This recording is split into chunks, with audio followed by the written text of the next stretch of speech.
Yes. Okay, sa akin ka pa talaga nag-start. So, my character's name is Max Alvero, and she is, according to Sir Ian's character. Sir Ian? Tito Ian's character. Kuya Ian, sorry. She is considered to be one of the best hackers that he knows. So, very technical yung role ni Max dito and yung role niya in the team. But she's also very skilled physically. Well, sorry, just wanted to set that out. But yeah, so she's the hacker of the team, and her personality, she's very, I would say she's a pretty stoic person, and she's very business is business, and that's kind of her personality. And yeah, I feel like it works well with a team of very colorful personalities. Thank you very much, Kai. Kahit inuna kita at ginulat kita, ang ganda ng sagot mo, Kai. Okay. Okay, and we'll go on with next, Anthony. Si Tomas, yung character ko dito, ano siya? Matapang lang. Tapos siguro, ano lang siya parang mahirap lang siya. Pero, yun nga kulang-kulang din siya. Pero, ayun, meron siyang tapang and, ano siya hindi siya discharged soldier. Parang hindi siya graduate kasi nagkaroon ng problema. Pero, ayun, nahanap ako ng mga to. Tapos, basta panoorin mo. Nakitaan. Thank you, Anthony. At ang napaka-sexy si Maris Racalo.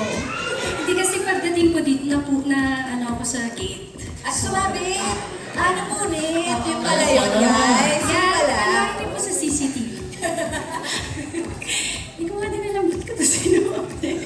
Anyway, yung name ng character ko dito ay si Gabriela Rivera. And sa grupo, she's also magaling din siya sa hand-to-hand combat, tactical, yung fight. But yung specialty, yung ano niya dito, yung skill niya talaga dito, they call it the honeypot. So she infiltrates different groups. So she will be dealing with a lot of people.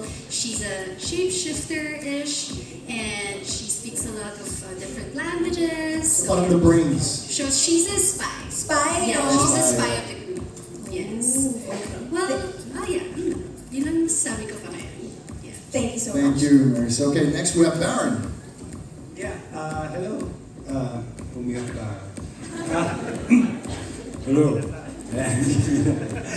Yung character ko dito, sobrang mabuting tao. Change of role. Medyo kinailangan ako yung workshop ni na Miss Des, Sir Henry, and the team.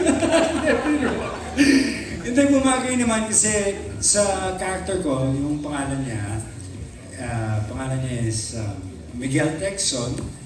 Ang dami niyang skills set and ang laking tulong niya doon sa grupo kasi isa po siyang napakagaling na sniper, isa rin po ako sa medic, doktor ng team, and isa rin po akong alcoholic. Recovering alcoholic. I think natutuwa po ako sa pool of writers ng Incognito na hindi lang pagdabol sa war, pati na rin yung pagdabol sa mental health and awareness na what addiction and kung ano pang mga PTSD at kung ano pang mga sakit na dinideal ng mga bawat characters dito. So maraming matututunan ang mga manunod dito.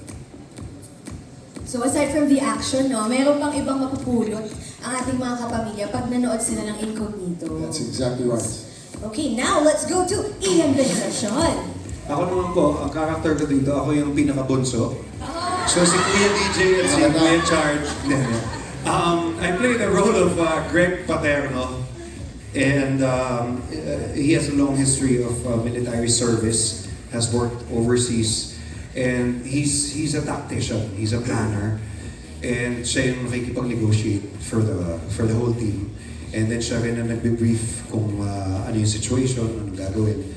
And yun. And, pero sarili niya, marami rin siyang nakaraan na unresolved issues, personal issues, na hindi ko pa siguro dapat i-disclose. Pero along the way, makikita rin kasi yung individual journey ng kada character. That's I think what makes it really interesting.